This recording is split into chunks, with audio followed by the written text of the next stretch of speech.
네, 이른 새벽 4시 20분에 온 메시지입니다. 반말로 쏘아붙인 이 항의 문자를 받은 사람은요, 더불어민주당의 금태섭 의원입니다.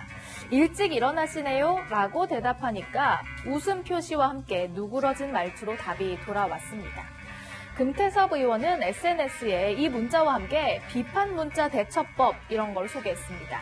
매우 정중하게 일상적인 답변을 하면 상대방이 가족도 있고 출퇴근도 하고 밤에는 잠도 자는 사람이라는 느낌을 갖는 것 같다라고 하면서 막말이나 거친 언사가 아니라 부드러움이 강함을 이긴다 이렇게 적었습니다. 상식에 맞지 않는 답변입니다. 말과 행동이 전혀 다른 언행 불일치 때문입니다. 비판 취지 충분히 이해를 하고 제가 성찰하고 있습니다. 특히 젊은 세대로부터는 비판의 목소리가 높았습니다. 그때 그 인사청문회에서 저까지 모든 사람이 방어에만 나섰더라면 정말 대참사가 되지 않았을까 싶습니다. 소신 발언으로 종종 당과 다른 입장을 보이는 금태섭 의원에게 일부 민주당 지지자들은 문자 폭탄을 퍼붓기도 했고요. 또 최근에는 같은 지역구 출마를 선언했던 정봉주 전 의원 지지자들로부터 제명 요구를 받기도 했습니다. 빨간 잠바 민주당을 솎아내야 된다. 저는 파란 잠바 민주당이거든요. 그런 얘기에 대해서 제가 언급하는 건 후보자니까 안 맞는 것 같아요. 고맙습니다. 진중권 전 동양대 교수는 이를 두고 민주당이 죗값을 치르는 것이다 이렇게 비판하기도 했습니다. 지난 일요일이었죠. 안철수 전 의원이 이끄는 국민당이 창당 발기인 대회를 가졌습니다. 국민당의 당색은 이겁니다. 안 전 의원의 옷에서 보이시죠? 대부분의 참석자들도 오렌지색 스카프를 두르는 등 드레스 코드를 맞췄는데요. 오늘 국회에서는 이런 목소리가 나왔습니다. 안철수 대표 측은 민중당은 주황색이지만 우리는 오렌지색이다. 그런 일로 대표 간 면담은 불필요하다고 거절해왔습니다. 이쪽은 주황색이고 이쪽은 오렌지색이다. 그렇게 주장하고 있습니다. 안철수 대표께 초등학교 미술 수업부터 다시 듣고 오라고 해야 하는지 난감합니다. 소수 정당이 갖고온 이미지를 안철수라는 유명세를 이용해 앗아가는 것이 대기업 갑질과 무엇이 다릅니까? 사실 안철수 전 의원에게 국민당은 네 번째 정당입니다. 이 새정치민주연합의 파랑색부터 녹색의 국민의당, 또 민트색의 바른미래당, 이번에 오렌지색까지 다양한 상징색들을 거치고 있죠.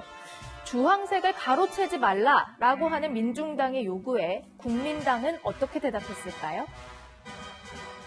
색깔도 지적 소유권이 제한되어 있지 않습니다. 눈을 조금 크게 뜨고 들여다보면 색깔이 다릅니다. 국민당은 오렌지색입니다.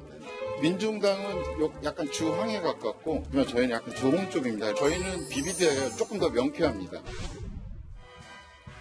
빨강, 파랑, 노랑 이런 색깔들은 이미 각 정당이 쓰고 있는 상태고요. 긍정적인 이미지를 가지면서도 좀 눈에 띄는 색깔을 찾기란 쉽지가 않죠. 총선을 앞두고 다른 군소 정당들도 마구 생겨나고 있는 상황에서 앞으로 이 당색 전쟁은 계속되지 않을까 싶습니다. 오늘 문재인 대통령이요 마스크를 쓰고 남대문 시장을 찾았습니다. 물건도 사고요 상인들과 식사도 하면서 격려를 보냈습니다. 청와대와 정부, 민주당은 한 목소리로 신종 코로나 바이러스, 그러니까 코로나19로 인한 경기 위축을 우려하고 있습니다. 코로나 때문에 지금 더 많이 안 좋아지고 손님들이 없어요. 정부도 최대한 지원하고 힘내서 같이 하십시오. 신종 코로나 바이러스 방역과 치료만큼 중요한 것이 우리 경제에 미칠 나쁜 영향을 최소화하는 것입니다. 다행히 오늘 발표된 1월 고용 동향을 보니 취업자가 전년 대비 56만 8천 명 증가했고 고용률도 8%나 상승을 했습니다. 사실 저는 이제 마스크도 안 쓰고 다니고 식당도 자유롭게 다니고 멀쩡한데 너무 과도하게 걱정들을 하시는 것 같아요. 식당도 좀 가시고 재래시장도 가시고 또 동네 가게도 좀 가시라고 말씀하고. 청와대와 정부, 여당은 얼어붙은 소비를 걱정하면서도 과도한 걱정이라면서 안심시키려는 모양새이지만요. 야당에서는 이런 지적도 나옵니다.